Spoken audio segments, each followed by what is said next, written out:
কাঠুরিয়া যখনই ওই গাছটি কাটতে যায় হঠাৎ সেই ভয়ঙ্কর ভূতটি বেরিয়ে আসে। এই তুই এটা কি করছিস? আমার কাছে কেন তুই হাত দিলি বল? আমি তোকে ছাড়বো না। হা হা হা হা হা হা হা হা। অনেক দিন আগের কথা, এক গ্রামে বাস করত বিশাল নামে এক সৎ এবং পরিশ্রমী কাঠুরিয়া। প্রতিদিন কাঠ বিক্রি করে সে তার পরিবার চালাতো। আজ বিশাল জঙ্গলের বেশ গভীরে এসেছে ভালো কাঠ পাওয়ার আশায়। সে এদিক ওদিক খুঁজতে ছিল কোন গাছটি কাটা যায়। তখনই তার একটি গাছ চোখে পড়ল। আরে বাপরে, এই গাছটা তো বেশ মোটা।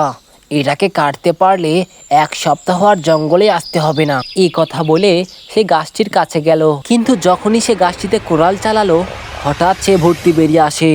এই তুই এটা কি করছিস? আমার কাছে কেন তুই হাত দিলি বল? আমি তোকে ছাড়বো না। হা হা হা হা হা হা হা হা। কাঠুরিয়া প্রাণের ভয়ে এক দৌড়ে গ্রামের ভিতর চলে আসলো।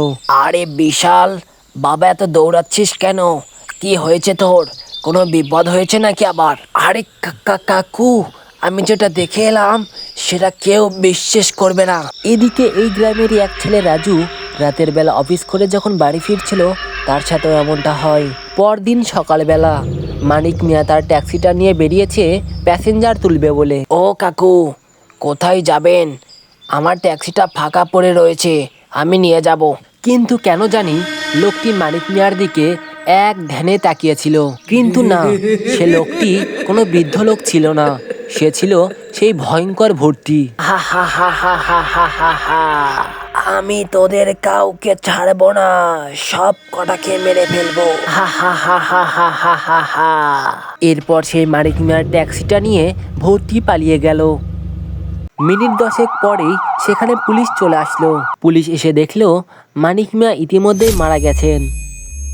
তাই তারা লাশটি তুলে নিয়ে চলে গেল। আবারও সেই ভূতটি মানিক মিয়ার ট্যাক্সি নিয়ে একজন নিরীহ লোককে ধাক্কা দিয়ে চলে যায়। প্রিয় দর্শক, ভিডিওটি সম্পূর্ণ কাল্পনিক। প্রতিদিন এরকম নতুন ভিডিও পেতে চ্যানেলটিকে সাবস্ক্রাইব করবেন।